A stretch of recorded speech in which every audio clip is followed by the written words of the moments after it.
What up, people? Today I'm talking all things potatoes, and I'm gonna try to chill. Actually, I won't chill. I get pretty hyped when I'm thinking about how amazing potatoes are and all they can do. They're affordable, they're great for your pocket, and we all know they taste great.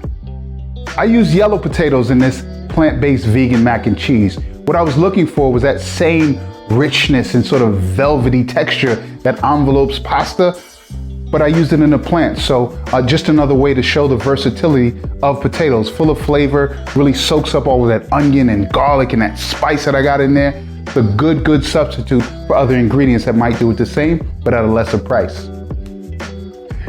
On behalf of the entire potato industry, we want to wish you much success and encouragement. Keep cooking and showing your spud love. Peace.